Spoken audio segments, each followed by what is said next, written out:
Bonsoir à tout le monde. Je suis très content d'être avec vous ce soir.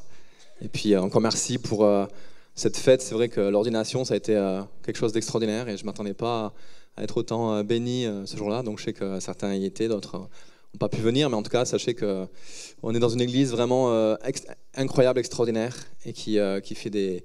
Voilà, qui aime tellement. Et je voudrais remercier vraiment toute l'église. Et puis... Voilà, moi je suis né dans cette église, c'est ma première église, bon avant j'étais catholique, mais c'est ma première église où j'ai vraiment rencontré Dieu, même si je l'ai connu un petit peu avant, et c'est vrai que je remercie Dieu pour cette église. Alors j'espère que vous êtes toujours allumés, parce que c'est vrai que en fait, Dieu nous utilise que quand on est allumé. Si on n'est pas allumé, dans la vie, le dimanche matin, le samedi soir, c'est facile d'être allumé.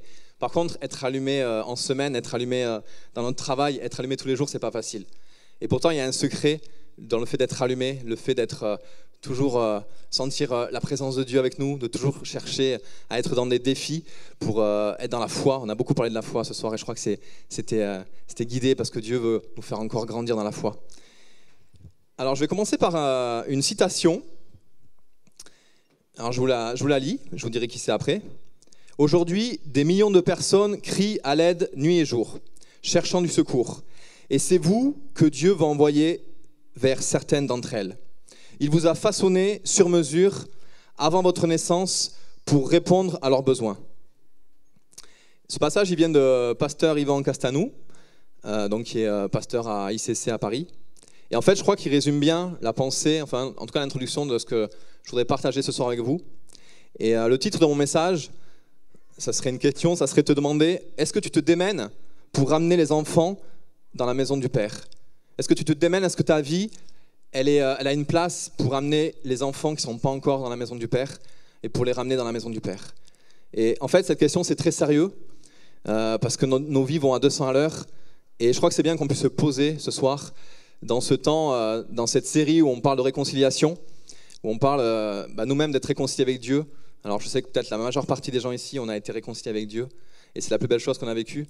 Et Dieu nous appelle, nous qui avons fait cette démarche, cette expérience de savoir comment être réconcilié avec Dieu, de pouvoir aussi amener d'autres dans la maison du Père.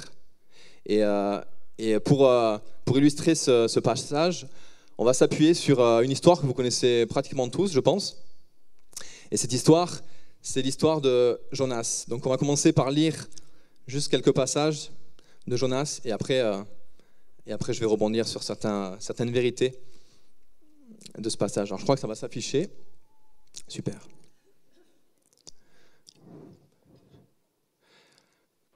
Alors, l'Éternel adressa la parole à Jonas, fils d'Amittai, en ces termes. « Mets-toi en route, va à Ninive, la grande ville, et proclame des menaces contre ses habitants, car l'écho de leur méchanceté est parvenu jusqu'à moi. » Jonas se mit en route pour s'enfuir à Tarsis, loin de la présence de l'Éternel. Bon, je ne lis pas la suite. Alors, dans ce passage, on voit d'abord qu'il est dit que aux oreilles de Dieu, Dieu a entendu l'écho de la méchanceté des habitants de Ninive.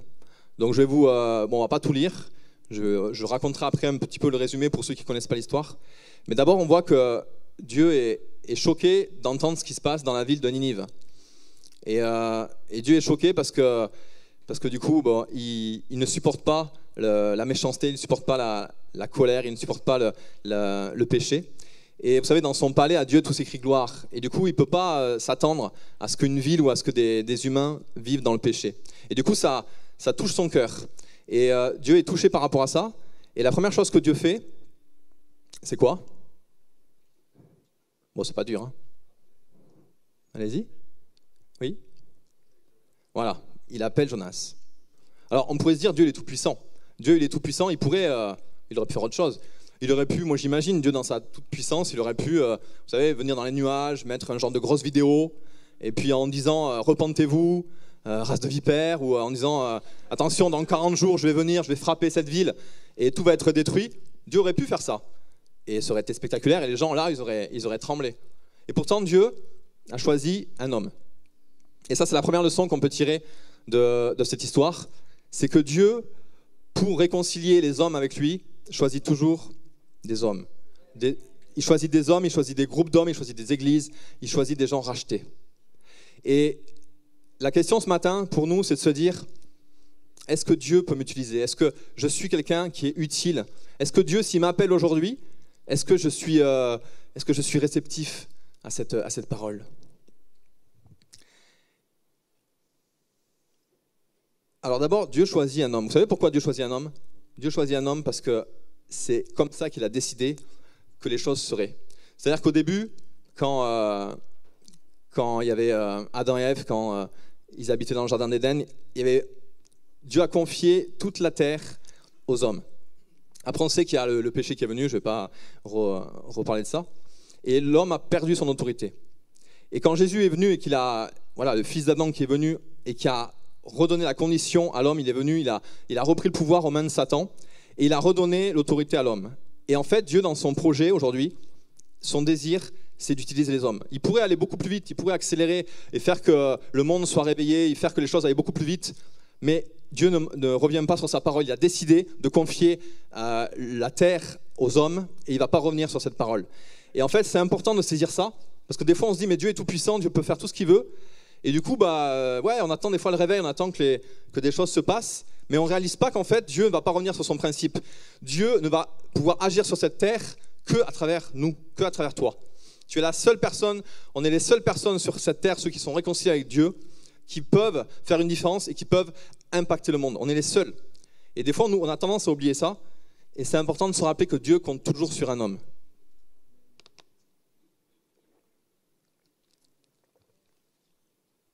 Et s'il n'y a pas d'homme, il ne se passe rien. Si on prend donc le passage où Jonas intervient, je vais résumer un petit peu tout ce qui se passe. Mais en fait, du coup, donc il y a cette parole qui est dite à Jonas pour aller à Ninive.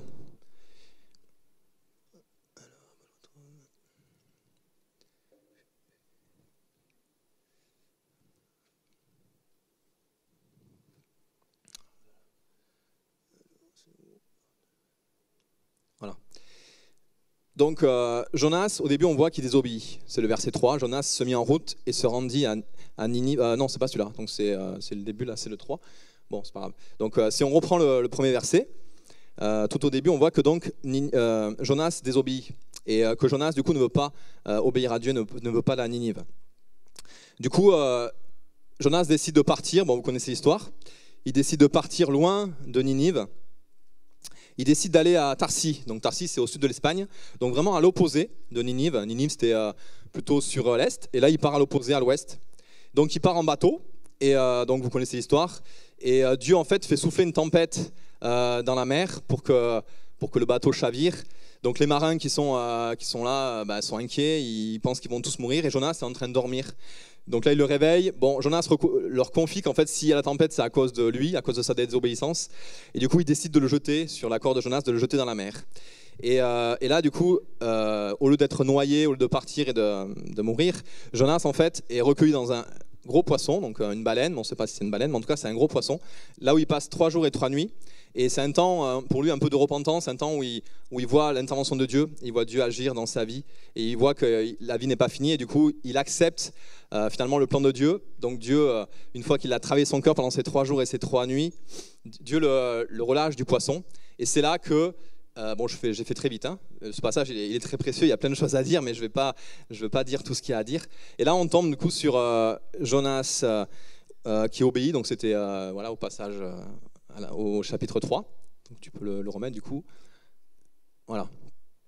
Et là, donc, l'Éternel adressa la parole une seconde fois à Jonas en ces termes: mets-toi en route, va à Ninive, la grande ville, et proclame là-bas le message que je te communique. Et là, Jonas se mit en route et se rendit à Ninive comme l'Éternel le lui avait demandé. Donc on voit qu'au final, il s'est passé des choses parce que Ninive a obéi, et on connaît la suite de l'histoire, on va continuer tout à l'heure. Mais tant que Jonas ne désobéit, tant que Jonas ne se met pas à obéir à ce que Dieu a prévu, il ne se passe rien. Et si c'était rien passé, on ne sait pas comment Dieu aurait fait, mais cette ville était en danger. Et donc, la première partie de mon message, en tout il y en aura 3, c'est de voir que donc Dieu utilise toujours un homme, Dieu a besoin d'un homme, et de dire que Dieu ne reviendra jamais sur cette parole. Et en fait, moi, je vais vous raconter aussi un peu mon témoignage durant cette prédication, parce que du coup, je suis aumônier en prison depuis 18 mois. Et en fait, ce qui m'a poussé à y aller, c'est un peu comme cette histoire de Jonas. C'est-à-dire qu'en fait, je me suis dit, quand j'ai compris que Dieu utilisait les hommes, quand j'ai compris que Dieu utilisait chacun d'entre nous, à la fois en église, à la fois dans les projets d'église, et à la fois individuellement, et à la fois en équipe, parce qu'on n'est jamais seul, on ne fait jamais les choses seul, même si là, Jonas était un prophète, c'est un peu différent. Et en fait, le fait de se dire, mais finalement, si Dieu compte sur moi, de se poser la question, mais comment Dieu veut m'utiliser ? Dans quoi Dieu veut-il m'utiliser ? Et finalement, si Dieu a prévu que il veut me donner autorité, du coup, il y a des choses merveilleuses qui peuvent s'accomplir, il y a des choses grandes et glorieuses qui peuvent s'accomplir, juste si je réponds et si je me mets au service de Dieu. Et juste si j'accepte d'obéir à la parole de Dieu. Pardon. Et du coup, on voit qu'au début, Jonas donc désobéit. Et c'est assez surprenant parce que Jonas, c'est un prophète. Des prophètes, dans l'Ancien Testament, il n'y en a pas des milliers, vous savez. Et les prophètes, c'était quand même des gens qui étaient bénis, qui étaient un peu une sélection, c'était un peu l'élite, on va dire. Parce qu'à l'époque, il y avait quelques hommes seulement qui pouvaient entendre la voix de Dieu, à qui Dieu pouvait parler. Et Dieu le faisait vraiment avec parcimonie, c'était vraiment que certaines personnes. Et on se dit, mais Jonas, comment il peut, alors que lui, il entend la voix de Dieu, alors que ses contemporains ne l'entendent pas, comment il peut juste désobéir et juste ne pas rentrer dans ce que Dieu lui dit. Et on se dit, c'est quand même assez fou, c'est même insensé. Comment quelqu'un qui entend la voix de Dieu parmi tous ses contemporains, comment il peut dire non ? Alors je vais vous expliquer après les raisons, ce n'est pas le but du message, mais c'est quand même assez fou de se dire que même lui qui entendait la voix de Dieu peut désobéir. Donc nous, à plus forte raison, qui ne sommes pas des prophètes, même si on est tous aujourd'hui devenus prophètes, on peut se dire à l'époque quand même il était élu, c'est pas comme aujourd'hui on est tous élus, donc on pourrait se dire je peux imiter mon voisin, je peux imiter ceux que je vois. Là c'était vraiment, il était élu, c'était à cette époque-là c'était le seul qui était touché par la parole de Dieu, et de se dire mais même lui qui était touché, il a pu désobéir. Donc ça nous rassure un peu de se dire que nous aussi, des fois si on est rebelle, du coup on n'était pas le seul. Parce que quand même il faut le faire, désobéir, on a parlé tout à l'heure du chef des armées, Dieu est le roi des armées, désobéir au roi à celui qui est le roi de l'armée, à celui qui est tout puissant, c'est quand même incroyable. Et donc Jonas démissionne, Jonas décide de quitter, de partir loin et de désobéir. Alors bien sûr Jonas avait des raisons, alors vous connaissez sûrement l'histoire. En fait Ninive, ça appartenait au pays de la Syrie, des Assyriens, qui ont fait la guerre à Israël et qui ont été comme des envahisseurs. Du coup Jonas, qui avait vécu ça, qui voyait, c'était vraiment comme un peu les envahisseurs, on peut dire, les Allemands pour nous Français durant la Seconde Guerre, ou dans tous les conflits, quand il y a un pays qui agresse un autre pays. Et du coup, Dieu lui demande d'aller dans le pays ennemi pour aller annoncer aux gens de se repentir pour que Dieu puisse leur faire la grâce de les sauver. Et ça, pour Jonas, c'était juste impossible. C'était juste impossible parce que ça dépassait sa façon de penser, ça dépassait tout. Lui qui était meurtri par toutes ces choses et par d'autres raisons que je ne vais pas invoquer. Du coup, Jonas avait ses raisons pour désobéir. Et nous, souvent aussi, quand Dieu nous parle, et Dieu nous parle tout le temps. Dieu nous parle dès qu'on ouvre la parole de Dieu, Dieu nous parle. Dès qu'on est là le dimanche, Dieu nous parle à travers des prédications. Dieu nous parle dès qu'on ouvre la parole. Dieu nous parle dès qu'on prie. Et finalement, on pourrait faire le constat que est-ce que je suis obéissant à toutes les paroles que j'entends ? Est-ce que je suis obéissant à la parole de Dieu ? Et moi, je fais le constat des fois de me dire, mais en fait, on est des personnes, on est remplis de plein de connaissances. Mais finalement, qu'est-ce que je fais ? Qu'est-ce que je fais de tous ces versets ? Qu'est-ce que je fais de toutes ces promesses ? Qu'est-ce que je fais de toutes ces vérités ? Et c'est vrai que dans mon parcours, et je vais continuer à vous témoigner de ça, je ne suis pas arrivé, je suis loin d'être obéissant à Dieu, mais j'ai juste capté quelque chose. J'ai juste capté que ces promesses que Dieu nous donne, ce qui a marqué dans la parole de Dieu, si on est sensible à ces choses, si on les prend et qu'on se dit moi je suis quelqu'un comme tout le monde, mais juste je veux les vivre, mais juste je veux vivre des choses folles, je veux faire des exploits avec Dieu, c'est juste possible. Et en fait, nos vies, on ne peut pas se contenter juste d'avoir une vie en sous-régime, une vie où finalement il y a de la routine, une vie où finalement il ne se passe pas grand-chose, une vie où notre vie ne fait pas la différence, où finalement on n'est pas utilisé pour réconcilier le monde avec Dieu. En tant qu'enfant de Dieu, c'est juste pas possible.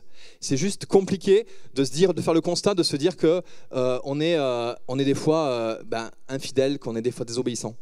Et bien sûr que Dieu est patient avec nous. Et le but de mon message, c'est pas d'accabler qui que ce soit. Mais c'est juste de faire prendre conscience, de se dire, on a chanté, on a loué le Seigneur ce soir.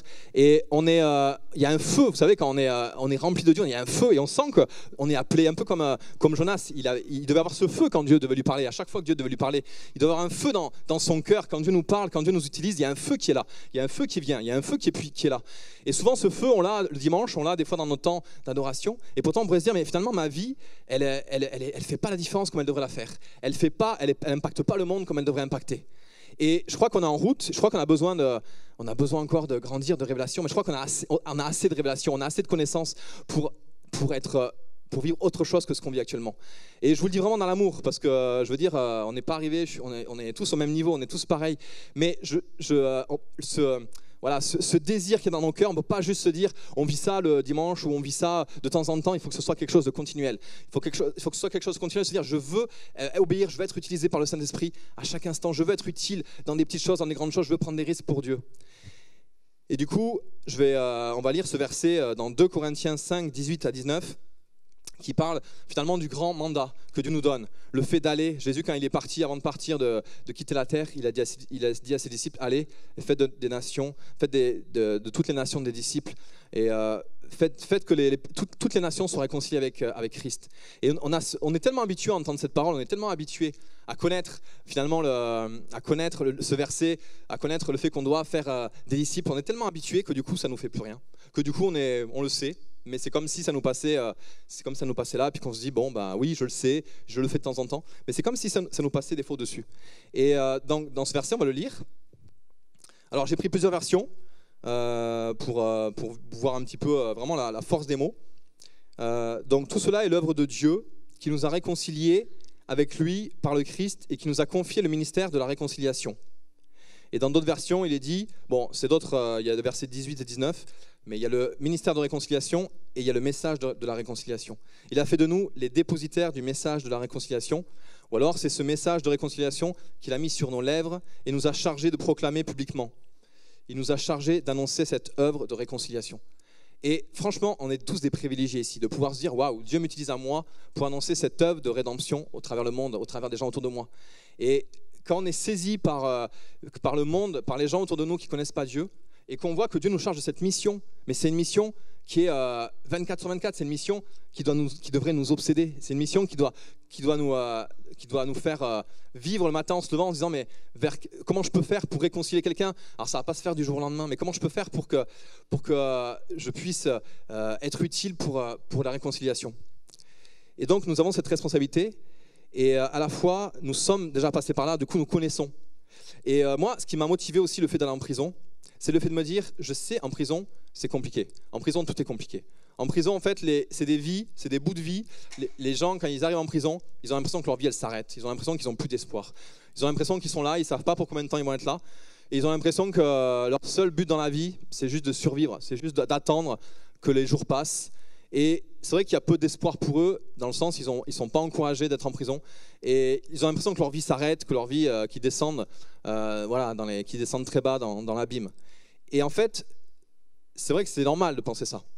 C'est normal qu'ils puissent penser à ces choses. Mais moi qui suis à mon niveau, qui suis passé par des moments difficiles, par des moments de vallée, par des moments difficiles, par des moments où finalement la vie nous fait pas de cadeaux, et de voir comment Dieu a permis que je puisse sortir de là et que je puisse être réconcilié avec lui, et que grâce à tous ces moments difficiles, j'ai pu le rencontrer. Je connais mon Dieu, je sais que mon Dieu il est capable de faire ça pour ma vie, pour ta vie, il l'a fait pour la majorité des gens ici. Et pourtant, on pourrait se dire, mais pour les prisonniers, par exemple, ça va être difficile. Pour les détenus, ça va être difficile. Et pourtant, pour eux, c'est la même chose. Et moi, en fait, le fait d'être là, je sais que mon Dieu, il a cette espérance, et que cette espérance, on peut la partager. On peut la partager dans les endroits les plus difficiles, on peut la partager dans les endroits les plus fermés, dans les endroits où c'est compliqué.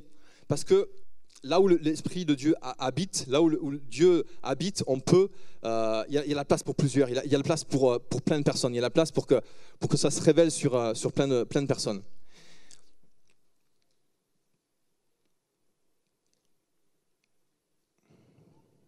Alors j'aimerais te poser des questions ce soir. J'aimerais juste te poser des questions par rapport à tout ce que j'ai pu dire. Et ces questions, on va peut-être s'arrêter un petit moment dessus, Parce que le but, c'est de pouvoir aussi faire un bilan, de pouvoir aussi poser les questions, de se dire, moi, j'en suis où par rapport à ça? J'en suis où par rapport au fait que Dieu m'appelle à être celui qui va réconcilier les gens avec Dieu?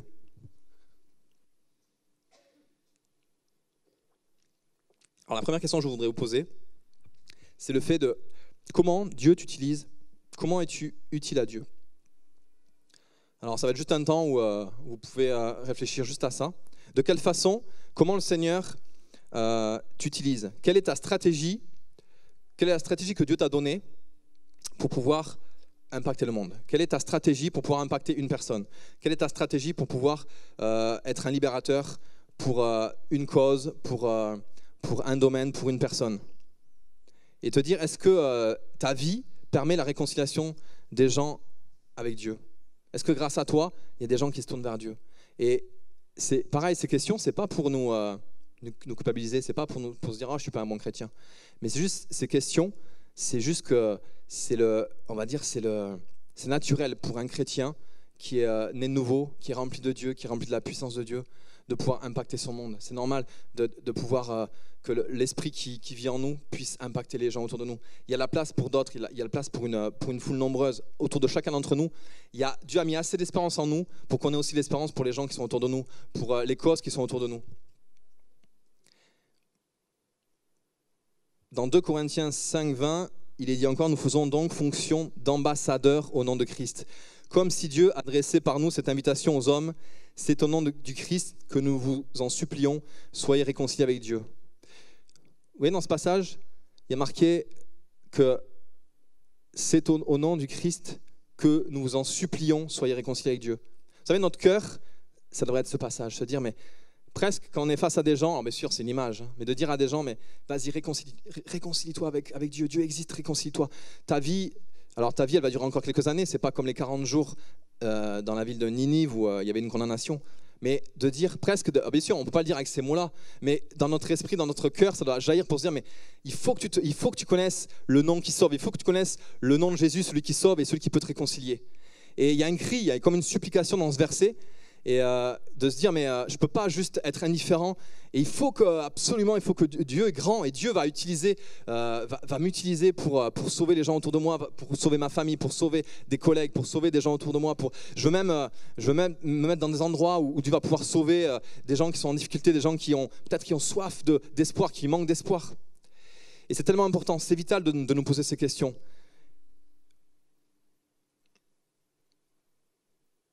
Et on va y venir tout à l'heure, mais quand Jonas a obéi, le fruit il a été extraordinaire.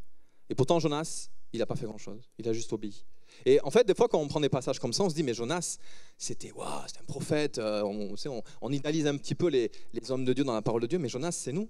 Jonas, c'est juste un homme que Dieu a choisi, mais aujourd'hui Dieu nous a tous choisis depuis qu'on est dans la nouvelle alliance. Il n'y a plus de prophètes, il y a des prophètes, mais je veux dire, il n'y a plus un prophète pour une nation, il n'y a plus un roi qui est oint pour une nation. Aujourd'hui, on est tous oint, on est tous remplis de l'Esprit de Dieu, on est tous remplis de la présence de Dieu, on a tous la connaissance de la parole de Dieu, la connaissance de Dieu.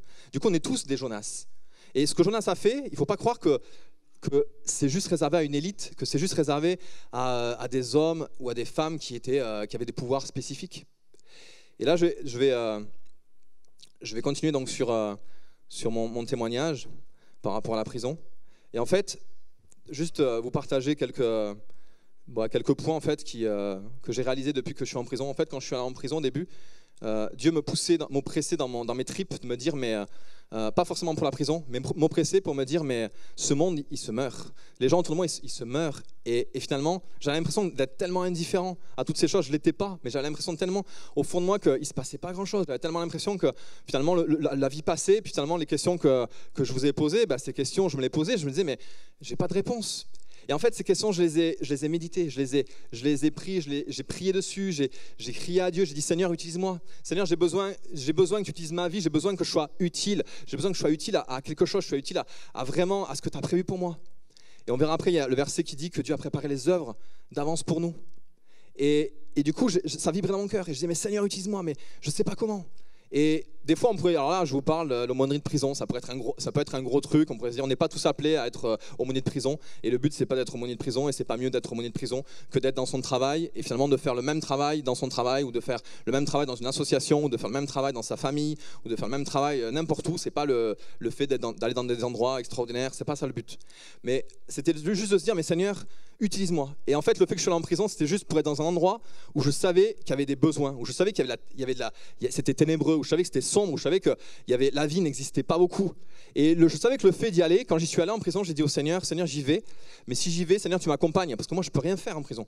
Moi, je vais y aller, qu'est-ce que je vais apporter? Je vais rien apporter. Mais quand j'y suis allé, j'ai fait ce pas de foi de dire, Seigneur, j'y vais, et je sais que tu m'accompagnes. Alors, je le savais là, qui m'accompagnait. En théorie, parce que je connais la parole de Dieu. Mais je me disais, mais Dieu, si je ne suis pas, il ne va rien se passer, ça va être terrible, j'aurais juste perdu mon temps. Et juste, ce qui brûle dans mon cœur, il va rien se passer, ça va être juste du temps de perdu. Et là, en fait, il s'est passé quelque chose. Et en fait, c'est tout petit, ça fait que 18 mois. Ce que je vous dis, ce n'est pas des choses extraordinaires. Mais juste, il s'est passé quelque chose. C'est que quand je me suis mis en position de faiblesse, et c'est peut-être la première fois de ma vie où je me mets dans une position de faiblesse, où je me suis dit, mais je ne peux rien faire de moi-même.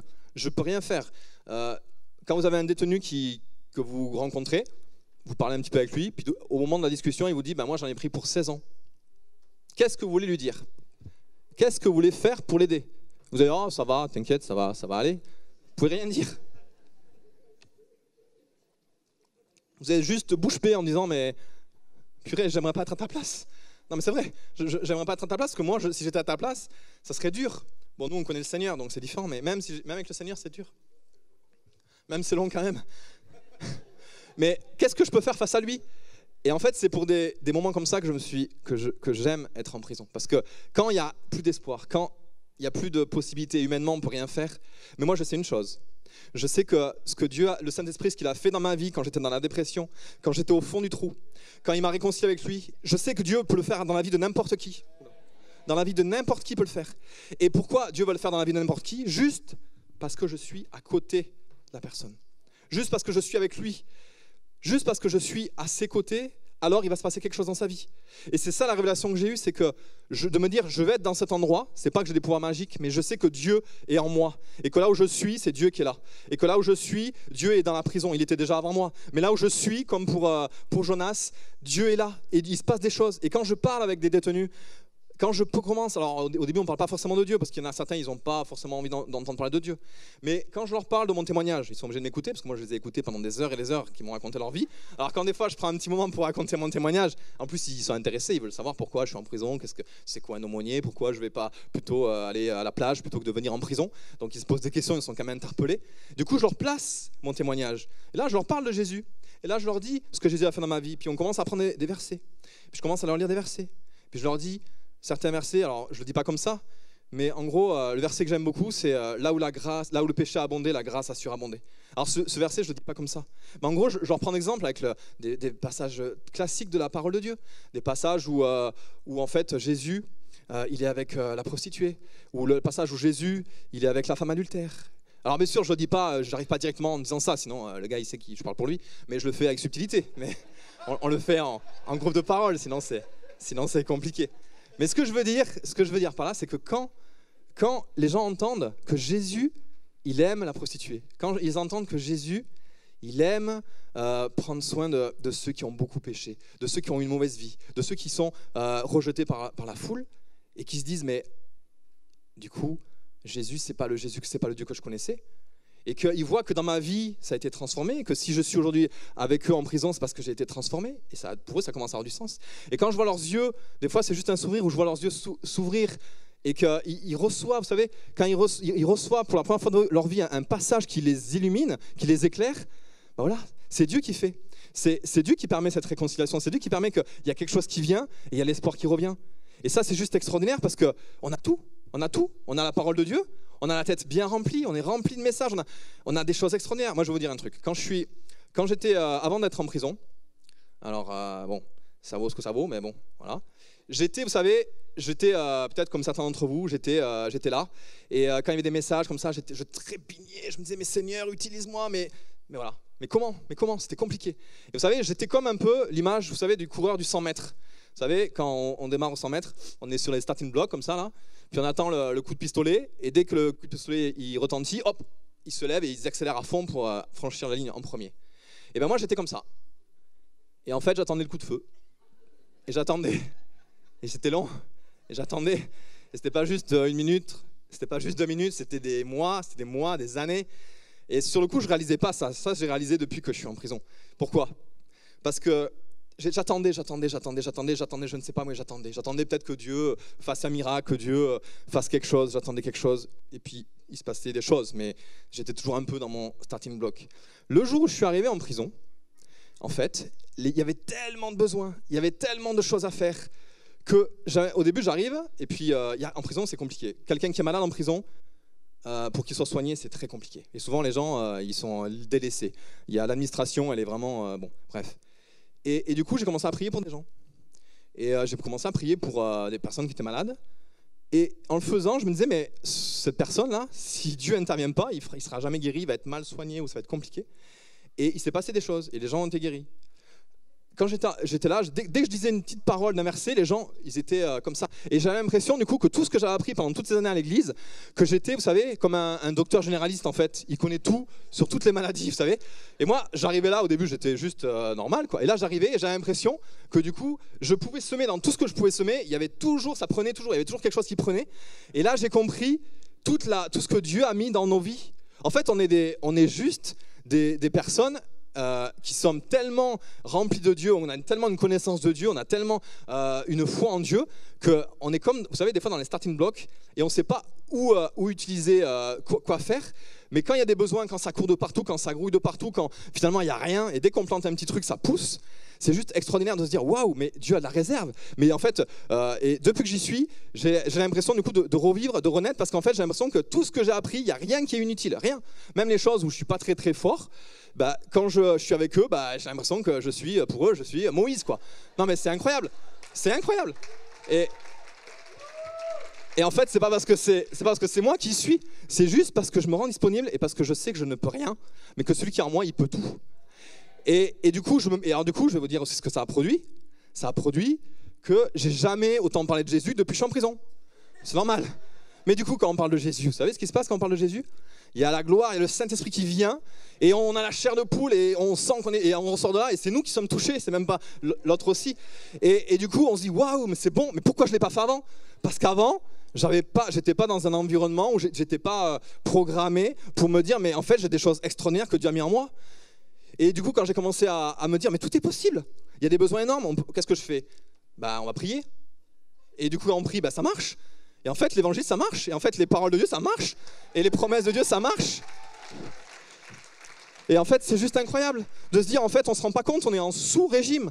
Juste parce que il nous manque, comme moi, je suis resté des années, à me dire, mais il faut que tu m'utilises, Seigneur, il faut que tu m'envoies. Alors, ça a pris du temps pour que je me décide et pour que Dieu me parle. Et j'ai envie de dire, Dieu ne m'a pas forcément parlé que sur la prison, mais les portes se sont ouvertes sur la prison. Et du coup, j'ai commencé là, mais je sais que ça pourrait être ailleurs. Et en fait, ce que je voudrais vous encourager ce soir, c'est juste de se dire, en fait, Dieu nous a donné le ministère de réconciliation. Alors ça paraît joli, c'est un joli verset, ça paraît, c'est beau sur le papier, mais en fait, c'est pas des mots, c'est la vérité. C'est la vérité, en fait, tu es la personne que Dieu va utiliser pour réconcilier plein de gens avec Dieu. Et ça va être glorieux, parce que ce que tu as en toi, tu as Dieu en toi, tu as la personne du Saint-Esprit qui habite en toi. Et du coup, c'est glorieux, parce qu'avec ça, avec le fait que Jésus a tout accompli, et que nous, on est des bénéficiaires de ce que Jésus a accompli, tout est possible. Tout est possible, mais juste, il y a une chose qu'il faut faire, une chose, c'est juste prendre des risques. C'est juste se mettre dans une situation où je contrôle rien. Je me mets dans une situation où je peux rien faire. Mais je peux rien faire. Mais en fait, je crois que je peux rien faire. Non, je peux rien faire. Mais celui qui est en moi, il peut faire. Et depuis, je vous promets que depuis, ma vie, elle a changé. Depuis, ma foi, elle n'est plus juste là à dire « est-ce que j'ai la foi, est-ce que j'ai pas la foi ?» Ma foi, mais je la provoque. Je me dis « Seigneur, tu as dit ça, mais je m'attends à ça. Parce que tu l'as dit et parce que Dieu le fait. » Et je vous invite juste à prendre des risques. Ce soir, je voudrais juste vous inviter à prendre des risques. Attendez pas comme moi, j'ai attendu des années pour... Bon, je faisais des choses avant, hein, c'était bien. Mais c'était des choses que je faisais, vous savez, où je contrôlais, où je pouvais le faire qui est Dieu ou qui est pas Dieu, je pouvais le faire. Et c'est bête, hein, je vous dis ça avec le recul, hein, si à l'époque je l'avais su, je n'aurais pas fait comme ça. Mais à l'époque, je faisais des choses, en fait, dans ma vie, c'était sécure. Tout ce que je faisais, j'étais capable de le faire. Bien sûr, je priais, bien sûr, je voulais le faire avec Dieu. Mais en fait, comme je pouvais le faire sans Dieu, bah du coup c'était souvent sans Dieu ou des fois de temps en temps avec Dieu. Bon, bref, on s'en fiche. Mais ce que je veux dire par là, c'est que si tu veux vivre des choses incroyables, Jonas, ce qu'il a vécu, c'est juste incroyable. Mais qu'est-ce qu'il a fait, Jonas? Qu'est-ce qu'il a fait, sérieusement? Il a fait quoi? Bon, il a obéi, déjà c'est bien, ok. Donc l'obéissance c'est important, mais il a fait quoi? Il a juste marché une journée, bon c'est pas mal, il a marché une journée dans la ville de Ninive, et il leur a juste dit,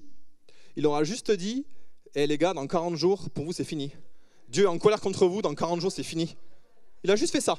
Et Dieu lui avait dit en plus de le dire, hein. C'est pas lui il a pas fait un message, il a pas fait une prédication, il a pas dit, il s'est pas mis au milieu de la foule en disant hey, venez les gars, j'ai quelque chose à vous dire. Il a pas transpiré, il a pas préparé un message, il a pas fait des pubs, une campagne de pub dans toute la ville de Ninive pour dire aux gens repentez-vous parce que Dieu va venir et va. Non, il a pas fait ça, il a pas non plus loué tous les cinémas de la ville pour essayer de créer un film pour que les gens voient ça. Non, il a juste dit ce que Dieu lui a dit de faire. Et qu'est-ce qui s'est passé? Il a rien fait. C'est-à-dire ça pourrait être n'importe qui d'entre nous qui fait ça. Et juste, il a fait ça. Et qu'est-ce qui s'est passé? Bon, on n'aura peut-être pas le temps de le lire, c'est pas grave. De toute façon, j'arrive jamais à dire tout ce que j'avais prévu de dire. Mais ce qui s'est passé, c'est que la ville qui était la moitié de Montpellier, qui comptait environ 120 000 personnes, la ville, en fait, elle s'est repentie. Du plus petit au plus grand jusqu'au roi, la ville s'est repentie. Et ils ont tous, on n'avait pas marqué si c'est tous, mais il y a marqué que du plus petit jusqu'au roi, ils étaient dans l'idolâtrie, ils étaient dans la méchanceté, ils ne connaissaient pas Dieu. Et ils ont fait un changement de cap tellement fort que du coup Dieu a été touché par ça. Et Dieu n'a pas détruit cette ville parce que Dieu, son cœur, quand il a voulu les avertir, c'était pour les sauver. Et quel homme peut dire, moi j'ai fait une campagne d'évangélisation et en une journée, j'ai sauvé 120 000 personnes. Pas mal quand même. Hein? Sur ton CV, tu mets, durant une journée d'évangélisation, j'ai sauvé 100 000 personnes. C'est pas mal, mais c'est pas lui qui l'a fait. Il a rien fait, il a juste obéi. Alors pour lui, ça lui coûtait. Hein. Pour lui, d'aller dans cette ville ennemie, dans cette ville où en fait, c'était une ville qui avait des gens qui avaient peut-être fait du mal à sa famille, à son pays. C'était dur pour lui, mais il a obéi. Et il a pris un risque. Il a pris le risque de pouvoir dire, Seigneur, ok, j'y vais. Et je dis ce que tu veux que je dise et je fais ce que tu veux que je fasse.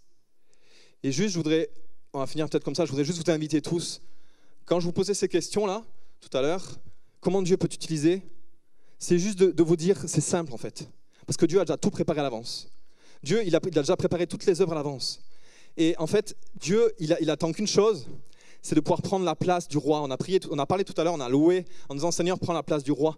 Qui est sur le trône dans nos vies? Qui dirige nos vies? Est-ce que c'est nous qui dirigeons nos vies ou est-ce que c'est Dieu qui dirige nos vies? Et souvent, c'est Dieu, c'est nous qui dirigeons nos propres vies. Et moi, je suis qu'au début, je veux dire, ce qui se passe pour moi, parce qu'en fait, la personne qui a le plus touché en prison, c'est moi actuellement, même s'il se passe des choses, mais la personne que Dieu a le plus touché durant tous ces mois où j'étais en prison, c'est moi, parce que je suis plus le même. Parce qu'aujourd'hui, j'ai plus envie d'avoir une vie où je fais des choses que je contrôle. J'ai envie de voir l'évangile, j'ai envie de voir la puissance de Dieu agir à travers ma vie. Et pas parce que je suis meilleur que quiconque, juste parce que c'est les promesses que Dieu nous a données. Et aujourd'hui, je prends des risques, mais je prends des risques. Je prends de plus en plus de risques. Je prends des risques, des fois, les gens qui me verraient ne me reconnaîtraient pas. Et en fait, j'aime ça parce que je vois Dieu à l'œuvre. Et n'hésitez pas à prendre des risques. L'autre jour, par exemple, ça me serait jamais arrivé avant. L'autre jour, j'étais à la gare de Lyon et mon train avait 1 heure de retard. Du coup, moi j'étais déjà en avance, donc j'avais une demi-heure d'avance, et là 1h30. Et là, je me retrouve dans cette gare, et je me dis, mais qu'est-ce que je vais faire pendant 1h30, parce que j'avais rien de prévu à faire. Et je me suis dit, bon. Et là, comme je suis dans une phase où je veux prendre des risques, je me dis, Seigneur, tu veux sûrement parler à des gens, donc dis-moi à qui tu veux parler. Et j'ai commencé à mettre dans un coin et j'ai prié, j'ai dit, Seigneur, montre-moi des visages et je veux aller parler de Jésus ou je veux juste une parole pour quelqu'un, je veux lui dire. Mais j'ai jamais fait ça de ma vie. Jamais j'ai fait ça de ma vie. Je suis jamais allé voir quelqu'un dans la rue en lui disant... et en fait, j'apprends aussi depuis cette année, j'apprends à écouter le Saint-Esprit. Bon, ça c'est encore autre chose, mais je veux dire, écouter le Saint-Esprit, c'est tellement simple. Avant, vous savez, quand je priais, je disais, Seigneur, parle-moi. Par exemple, quand j'ai préparé cette prière, je dis, Seigneur, parle-moi. Et en fait, avant, quand je recevais des paroles, des pensées, je me disais, ah non, c'est pas de Dieu, c'est pas de Dieu, c'est pas de Dieu. Non, j'attendais quelque chose, je sais pas ce que j'attendais, mais j'attendais vraiment quelque chose de clair, vous savez, quelque chose d'évident ou une pensée, vous savez. Et en fait, c'est pas comme ça qu'il marche. Dieu, il marche pas comme ça. Dieu, il est simple. Dieu, tu lui demandes juste, Seigneur, donne-moi une pensée pour un tel, ou donne-moi une pensée pour le message. Et ben Dieu le fait, parce qu'il a qu'une envie, c'est de communiquer avec nous, c'est de nous parler, et c'est de faire sa volonté à travers de nous. Et du coup, j'ai reçu des visages. Bon, l'histoire, elle n'est pas glorieuse à la fin, parce qu'en fait, j'ai reçu des visages et j'ai tourné pendant 1 heure dans la gare pour essayer de trouver les gens que j'avais vus. Pourtant, j'avais vu des vrais visages et avec des vrais t-shirts et j'ai pas trouvé les gens que j'avais vus. Mais c'est pas grave, j'apprends, hein, je suis en train d'apprendre. Mais je vous promets que si j'avais vu le visage que j'ai vu, peut-être que je les ai vus, mais je n'ai pas capté, hein, ben, j'y serais allé. Et après, quand j'ai vu que ça marchait pas, je me suis dit, je vais prendre une autre stratégie. Je vais juste attendre de voir quelqu'un qui bouge pas et je vais aller vers lui. Et du coup, je suis resté et puis je disais, Seigneur, parle-moi pour lui. Puis j'écoutais et puis j'essayais de voir. Et puis souvent, le gars, il partait. Avant que j'ai eu le temps de partir, il partait prendre son train. Résultat, j'ai fait chou blanc. J'ai parlé à personne. Il y a juste un mec qui m'a trouvé un peu louche parce qu'il m'a vu tourner 10 fois autour de lui. Et il disait, qu'est-ce qu'il me veut ce gars-là? Il passe devant. Après, j'essaie de me cacher pour essayer de le voir, pour voir s'il ne ressemblait pas au gars que j'avais vu dans ma tête. Et je dis, mais c'est lui, mais il ne ressemble pas trop, mais il est mal rasé, comme j'avais vu. Et c'était l'échec. Mais je sais que c'est pas grave, parce que je sais que j'apprends. Et c'est facile, parce que c'est facile. Et en fait, j'ai quand même reçu des visages clairs. Alors peut-être que je les verrai un jour, mais j'ai reçu des visages clairs. Et ça, vous m'auriez dit ça il y a 1 an, j'aurais jamais reçu 3 visages. Enfin, pour moi, ça paraissait incroyable. Ça paraissait juste impossible. Voilà, bon, du coup, je sais plus quelle heure il est, mais juste... Du coup, je suis pas du tout dit ce que j'avais prévu de dire, mais c'est pas grave. Bon, juste pour finir, on va juste peut-être se lever tous. Et juste, s'il y a une chose que je voudrais vous retenir ce soir, c'est juste qu'avec Dieu, c'est pas difficile. Mais juste, il faut juste se mettre dans des situations où Dieu peut agir. Et en fait, votre motivation, c'est pas juste le faire pour le faire, c'est pas juste le faire pour le fun. Si ça vient pas d'un amour pour Dieu, si ça vient pas d'un cœur rempli pour dire, mais Seigneur, je veux que les gens soient sauvés, je veux que telle personne te connaisse, Seigneur, c'est viscéral, c'est quelque chose, Seigneur, que je veux et que je désire, et je veux, Seigneur, que tu me donnes ton amour pour les gens. Et je veux que tu me donnes ton amour comme ton amour, Seigneur, pour les personnes que tu veux sauver. Et Seigneur, je prie vraiment, comme Jonas, Seigneur, que tu puisses changer nos cœurs pour que, même si Jonas, il l'a fait à contre-cœur, il l'a quand même fait, et que nous, on puisse le faire, mais saisi par un amour, saisi par l'amour que Dieu met dans nos cœurs. Et Seigneur, je te prie, Seigneur, dans ce temps, que tu parles à chacun d'entre nous, et que tu nous fasses sortir de notre petite boîte où on a pu se mettre, de notre petite vie tranquille, de notre petite vie peut-être de routine. Seigneur, où Seigneur, finalement, où tu es présent, mais où Seigneur, on ne te laisse pas la place sur le trône. Et je te prie, Seigneur, que toutes nos vies, quand on se voit le dimanche, quand on se voit en semaine entre chrétiens, je te prie, Seigneur, que ce soit juste des témoignages des miracles, des prodiges, de tout ce que tu as accompli dans nos vies à travers toi, Saint-Esprit. Saint-Esprit, je te prie, Saint-Esprit, que tu viennes nous parler. Je te prie, Saint-Esprit, que tu nous fasses l'honneur de mieux connaître, qu'on puisse connaître le son de ta voix, Saint-Esprit, qu'on puisse apprendre à connaître qui tu es encore plus, qu'on recherche ta présence encore plus, Saint-Esprit. Je te prie, Saint-Esprit, qu'on puisse, Seigneur, entendre le son de ta voix, te parler, te demander, te questionner, te demander des choses, qu'on puisse comprendre, Seigneur, tes promesses, qu'on puisse, Seigneur, savoir comment les accomplir, qu'on puisse, Seigneur, être à la place où tu veux qu'on soit. Je te prie, Seigneur, qu'on se mette dans des endroits où, Seigneur, il y a besoin qu'il y ait des chrétiens. Les endroits de souffrance, des endroits difficiles, ou même partout, il n'y a pas besoin d'aller chercher loin pour trouver des endroits où il y a de la souffrance. Et la souffrance, elle est à la porte, juste à côté. Pas besoin d'aller dans des endroits stratégiques, mais il y a aussi besoin d'aller dans des endroits stratégiques. Et Seigneur, tu connais ce que tu as mis en nous, tu connais les projets que tu as placés en nous. Et Seigneur, je prie, Seigneur, que tu nous fasses, Seigneur, cette grâce de pouvoir vivre l'évangile de façon folle, de façon surnaturelle, de façon à la fois surnaturelle pour toi, mais tellement naturelle pour toi, Seigneur. Seigneur, on sait qu'on n'est pas là où on devrait être. On sait qu'il y a quelque chose qui doit basculer, qui doit shifter, Seigneur, dans notre vie. Et Seigneur, je prie, Seigneur, qu'on ne reste pas bloqué dans les starting blocks. Je prie, Seigneur, que Seigneur, tu révèles, Seigneur, qu'il y a plus que ça. Tu nous révèles qu'il y a plus que ça. Seigneur, merci parce que, Seigneur, quand on rentre dans ce chemin, Seigneur, on a envie de plus de toi. Seigneur, on a envie de plus de toi parce qu'on sait qu'il y a plus. Seigneur, on a envie de plus d'utiliser les dons que tu nous as donnés. On a envie de plus avoir les dons spirituels, Seigneur, que tu nous donnes. On a envie, Seigneur, d'avoir les dons de prophétie, les dons de guérison, les dons de connaissance, les dons de pouvoir être utilisés, Seigneur, pour tous ceux qui se perdent. Seigneur, merci parce que c'est vrai que connaître Jésus, c'est un mystère et c'est quelque chose de caché que tu as caché aux hommes. Mais Seigneur, par la puissance de Dieu, il il n'y a rien qui est plus caché. Par la puissance de Dieu, Seigneur, tu viens révéler, Seigneur Christ, tu viens révéler Jésus, tu viens révéler celui qui change les vies, tu viens révéler celui qui transforme les destinées les plus noires en destinées glorieuses. Et Seigneur, je te prie, Seigneur, pour tous mes frères et sœurs qui sont réunis et ceux qui ne sont pas là. Et je prie, Seigneur, que Seigneur, on soit une église qui soit connue pour notre foi. On a prié, on a parlé de la foi dans la louange. On a loué, Seigneur, pour dire qu'on voulait cette foi. On a loué, Seigneur, et on a dit qu'on est ce peuple victorieux. On est un peuple victorieux parce que la victoire est déjà acquise. Et Seigneur, je prie que ces victoires, elles soient à la fois pour nos vies et à la fois pour les gens autour de nous. Seigneur, je prie pour toutes les personnes qui ont besoin de victoire dans leur propre vie, Seigneur. Et je prie, Seigneur, que ces promesses de ta parole, Seigneur, on les prenne comme argent comptant. Seigneur, je prie qu'on les prenne et on dit, tu as dit ça dans ta parole et c'est vrai. Et du coup, on l'applique. Comme Seigneur, quand tu as fait le monde, Seigneur, ça a été par une parole. Tu as créé le monde par une parole. Tu as créé le monde parce qu'il y a une parole qui est sortie de ta bouche. Et alors, il y a quelque chose qui a été construit. Et Seigneur, tu as, pareil pour Jonas, il y a quelque chose qui est sorti de sa bouche parce qu'il était à un endroit précis, il y a quelque chose qui s'est passé et alors le peuple, la ville de Ninive a été restaurée, a été réconciliée, a été sauvée. Et Seigneur, merci parce que Seigneur, tu permets, Seigneur, qu'il se passe quelque chose dans nos vies, dans nos destinées, Seigneur. Tu permets, Seigneur, que là où on est, Seigneur, les paroles que tu as dites dans ta Bible, que Seigneur, elles soient déversées dans nos bouches, Seigneur. Parce que c'est à travers nos bouches, Seigneur, que Seigneur, ces vérités deviennent réelles. Et merci, Seigneur, pour l'œuvre que tu fais. Merci pour la soif. Merci pour la soif. Merci parce que, Seigneur, quand on voit tes miracles au jour le jour, on a encore plus soif de toi. Et je prie, Seigneur, pour qu'on vive une vie extraordinaire parce que ça nous donne encore plus soif de toi. Ça nous donne encore plus d'amour pour toi. Ça nous donne encore plus envie de chercher ton cœur, Seigneur. Et je prie, Seigneur, pour vraiment qu'on ne soit pas dans une vie, Seigneur, comme si le Saint-Esprit n'existait pas. Mais on soit dans une vie où tu as l'œuvre dans chacune de nos vies. Et je bénis, Seigneur, chacun ici ce soir pour que, Seigneur, le Saint-Esprit puisse agir puissamment dans tous mes frères et sœurs, dans le nom de Jésus. Merci, souffle de Dieu, tu agis maintenant dans chacun au nom de Jésus.